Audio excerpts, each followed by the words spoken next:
مشاهدينا، سيباستيان هو فوتوغراف او مصور محترف فريلانسر بيشتغل على حسابه الخاص، وهو نصه سويدي نصه فرنسي. قرر انه يجي على لبنان من اوسلو، بس بطريقه سبيسيال كثير، بطريقه الاوتوستوب. هذه العاده اللي بنشوفها بشكل كثير خجول بالعالم العربي، موجوده يمكن ببعض الدول الثانيه. ليش اختار لبنان؟ شو هو الهدف من هالمغامره اللي قام فيها؟ وشو صار معه على الطريق؟ هذا كله رح نسمعه بيناتنا لليوم. سيباستيان, bonjour. Bonjour. Vous allez bien? Ça va, merci. Donc vous êtes photographe indépendant. Ouais. Comment vous est venue l'idée de faire de l'autostop pour aller de Oslo au Liban? Au début, je voulais faire le tour du monde. Oui. Et, En après, autostop? En autostop. Ouais. Après, je me suis dit que voyager toujours comme ça... C'est un long parcours quand même. Oui, c'est un long parcours, mais c'est pas trop long, c'est pas ça le problème. Le problème, c'est que en toujours voyageant comme ça et sans s'arrêter nulle part pendant longtemps, ça devient un peu superficiel. Il y a plein de gens qui rentrent dans ma vie, qui en sortent. Et, du coup, je me suis dit que je vais aller vivre au Moyen-Orient pendant un an. Et puis comme ça, je pourrais comprendre Ça le m'a un peu Moyen-Orient. intrigué quand même d'avoir choisi le Liban comme destination finale. Comment ça ouais. se fait que vous avez choisi le Liban? Et pourquoi le Liban? En fait, j'ai grandi en France. J'ai vécu 12 ans en France quand j'étais petit. Et j'ai toujours entendu l'arabe comme une langue comme ça qui passait, que j'entendais pas trop. Et du coup, ça me fascine un peu. J'ai envie d'apprendre l'arabe. Et puis, je pense que la cuisine libanaise, c'est une raison suffisante pour venir au Liban. Où vous avez goûté à la cuisine libanaise? En Norvège et en France. En Norvège? Il y a des restaurants. D'accord. Et il y avait des Arabes, des Libanais autour de vous Oui, en France? des Libanais, mais aussi surtout des gens du Maghreb. Des gens du Maghreb. Et vous avez choisi le Liban comme ça, Oui, voilà. juste parce que c'est un pays au Moyen-Orient? Voilà, pour l'aventure et parce que c'est le Moyen-Orient. Et puis, ouais, pour l'aventure. On va parler du Liban et pourquoi avoir resté au Liban. Racontez-nous un peu les chiffres. Donc, vous avez fait 10 000 km en voiture, en autostop. 10 000 km en stop. J'ai passé 83 jours, presque 3 mois à voyager. Et en tout, j'ai fait 112 voitures. 112 voitures, camions et scooters. 112 voitures. Ouais, et aucun problème, zéro problème. Et tout ça pour prendre des photos? Oui, ce voyage, c'est avant tout un projet photographique. J'aime la photo qui raconte des histoires, pas juste la photo qui est jolie à regarder. Et tous ces gens que j'ai rencontrés, tous ces nouveaux endroits que j'ai découverts, j'ai amené mon appareil photo pour apprendre à prendre des photos. Je suis jeune, donc j'ai beaucoup à apprendre et je pense que c'est enrichissant pour moi. On va parler de ce que vous avez appris avec cette aventure après un break rapide.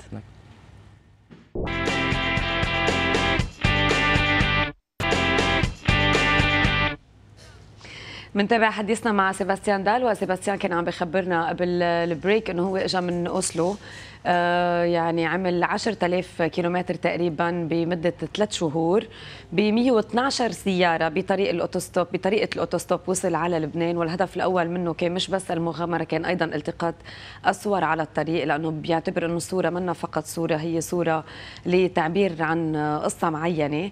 من هيك حب انه يقوم بهالرحله. وليش اختار لبنان؟ بيقول لانه هو خلال طفولته بفرنسا سمع كثير اللغه العربيه واحبها، وحب كمان المطبخ اللبناني اللي داقه بعده بلاد، وتحمس انه يكون موجود بلبنان. Donc vous avez choisi le Liban comme destination de 1 pour la langue arabe et de 2 pour la cuisine. Oui, mais il n'y a pas vraiment de bonnes raisons, c'est juste comme ça, hasard, ouais, c'est un peu de tout. Et puis c'est intéressant d'être au Moyen-Orient aussi avec tous les enjeux géopolitiques pour comprendre. Vous trouvez que c'est intéressant? Il y a beaucoup de gens qui vivent au Moyen-Orient qui pensent que c'est très intéressant de vivre ailleurs, ouais. pas au Moyen-Orient. Qu'est-ce que vous comptez faire au Liban? Et vous restez pendant combien de temps? Je reste pour 1 an, je pense. Après, peut-être que je vais rester 2 ans, 3 ans, on ne sait jamais. J'ai déjà des vous vous plaisez déjà au Liban? Ouais, ça fait 1 mois que vous êtes là? Ça fait 1 mois que je suis là et je me plais beaucoup ici. Je me suis fait des amis déjà, je suis allé skier, je suis allé me baigner, je fais plein de trucs depuis que je suis arrivé. Et qu'est-ce que je vais faire? Faut que je gagne ma vie, donc vu que je suis photographe, je vais essayer de travailler comme photographe ici. Surtout dans le journalisme, mais aussi je peux tout faire en fait. Vous avez déjà trouvé un job à faire? Oui, j'ai quelques contacts. Il y a un magazine avec qui je vais prendre des photos, il y a l'agence France Presse avec qui j'ai parlé hier. Je vais peut-être freelancer pour eux et voilà, après on verra. C'est excellent. On va voir quelques photos de ce parcours. Très bien. Et on va raconter un peu l'histoire des photos. Je crois que là, on a les photos de toutes les voitures dans lesquelles... Voilà, ça c'est une mosaïque qui comprend toutes les photos du jour 1 au dernier jour. Vous avez fait exprès de prendre des photos de toutes les voitures? Voilà, c'est un de mes projets photographiques. C'est des portraits, toujours du même angle, toujours toutes les voitures. J'ai pris en photo parce les que personnes. c'est pas très clair dans cette photo. Il faut voir chacune. Faut résumer. Dans la photo suivante, on voit mieux les gens. Et on voit aussi la diversité. On voit qu'il y a des vieux, il y a des jeunes, il y a des hommes, des femmes, il y a des camions, il y a des voitures. Je trouve que ça illustre bien pourquoi j'aime bien faire du stop, parce que c'est toujours différent et c'est l'aventure. Et les gens, ils sont heureux. Les gens, ils étaient heureux que tu sois avec eux dans la voiture? Souvent, ils sont contents d'avoir de la compagnie, d'avoir quelqu'un à qui parler. Et puis, c'est peut-être pas tous les jours qu'on rencontre un Norvégien, je sais pas.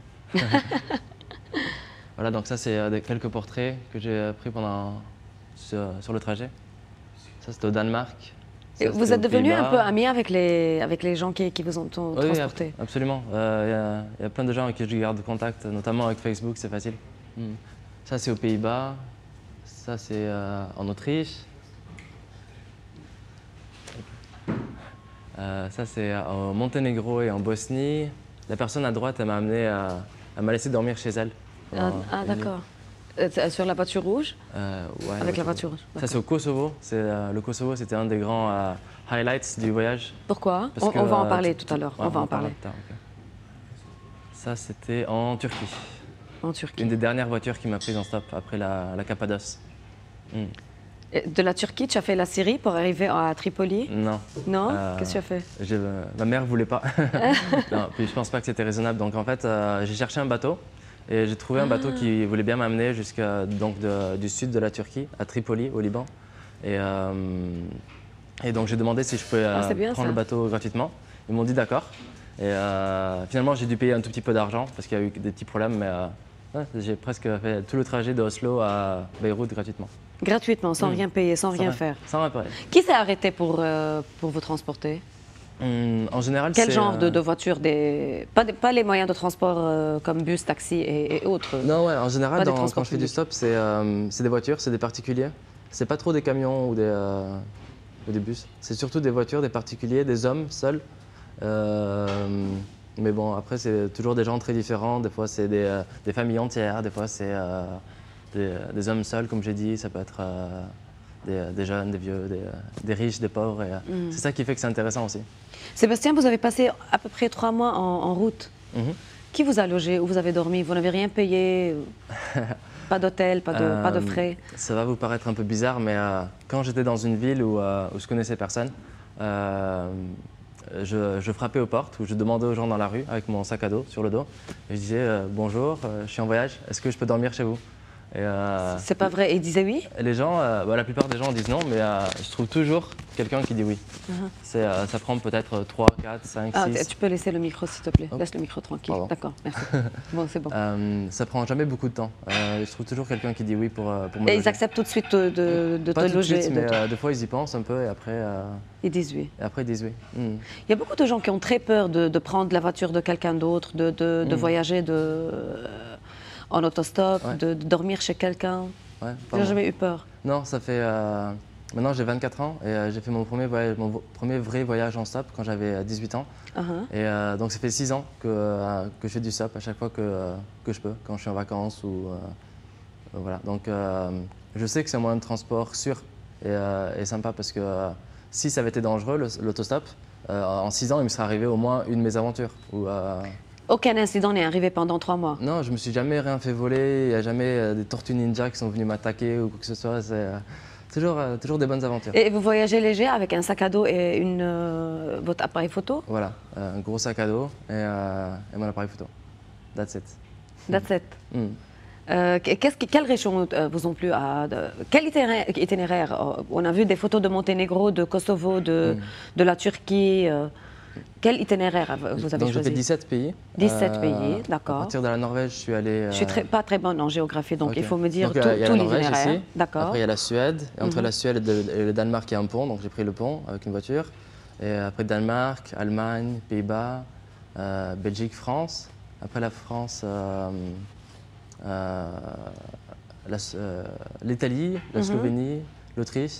Après, je suis redescendu vers la Croatie et la Bosnie. Et après, toute l'Europe de l'Est et la Turquie.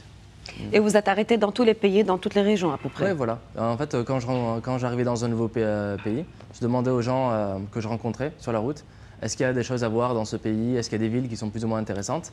Donc après, par exemple, quand j'étais en Turquie, les gens m'ont dit, il faut que tu ailles à Istanbul. Donc je suis allé à Istanbul. Et après, on m'a dit qu'il fallait que j'aille visiter la région de la Cappadoce. Donc je suis allé en Cappadoce. Voilà. Et sinon, on m'a aussi dit de ne pas aller au Kosovo, mais j'avais très envie d'aller au Kosovo, donc je suis quand même allé au Sébastien, Kosovo. vous avez pris des photos des chauffeurs, vous avez pris des photos des voitures, des photos des régions. De quoi vous avez pris essentiellement? Des photos de quoi pour garder en souvenir? Surtout des portraits en fait. Des Parce que, portraits, ce pas voyage, des régions, pas des pays. j'ai pris aussi des photos de paysages, mais je pense que c'est les portraits qui restent le plus dans ma mémoire parce que la raison pour laquelle je voyage comme ça, en stop, C'est pour rencontrer des c'est gens. pour rencontrer des gens, des gens différents et puis j'immortalise ça avec des portraits. Et vous avez pris des notes aussi. Ouais, j'ai un carnet de voyage qui est assez gros. Vous avez d'ailleurs un blog sur le... Ouais. J'ai un blog où j'ai posté beaucoup de photos et où j'ai écrit aussi quelques textes. Que comptez-vous faire de ces photos? Vous voulez faire une exposition, un livre J'aimerais bien faire une exposition, mais plus tard. Pour l'instant, je travaille sur un livre parce que j'aimerais avoir le truc physique dans mes mains, regarder, pouvoir tourner les pages et lire et regarder les photos. C'est un bon souvenir, puis c'est un bel objet à montrer. C'est Et vrai. aussi, je travaille sur une vidéo parce que j'ai pris quelques vidéos et enregistré un peu de son pendant mon voyage. Et donc vous restez là pour un an à peu près? Vous comptez rester Ici pour au un Liban, an au moins? Ouais. Mais je Quelle sais pas. impression vous avez eue en arrivant au Liban? Vous ne saviez rien du Liban avant de venir? Non, pas grand-chose. Quelle impression vous avez eue? Comment Ça dire? vous a plu? Ouais, C'était choquant? C'était une culture tout à fait différente? C'était quoi? Non, ça m'a tout de suite plu. Je suis arrivé très tard un soir et je suis arrivé en bateau à Tripoli. Et, donc je suis allé à Beyrouth. Et on a été 11 dans un tout petit bus avec plein de bagages et tout. On était assis les uns sur les autres comme ça, puis on arrivait à Beyrouth. Donc c'était un peu le bordel, mais c'était l'aventure et c'est ce que je recherche, donc c'est bien. Et depuis que je suis arrivé, j'ai rencontré plein de gens tellement sympas et qui m'ont amené faire plein de trucs.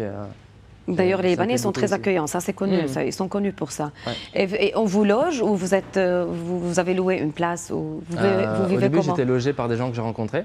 Et au bout de 5 jours, j'ai trouvé quelqu'un qui cherchait un colocataire. Donc j'habite en colocation à Fenel Chebek Chebek, oui. avec un Libanais de 31 ans qui est très sympa. Et vous restez là pour un an. Vous voulez faire cette aventure une deuxième fois? Ah oui, Pour absolument. rentrer par exemple? Ouais, absolument. Peut-être que je ferai un petit détour par l'Inde ou par la Russie, je sais pas, on verra. C'est beau ça. On serait intéressé aussi de parler d'une deuxième aventure, Sébastien. Ok. Merci pour votre visite Merci et bonne beaucoup. chance au Liban. Merci.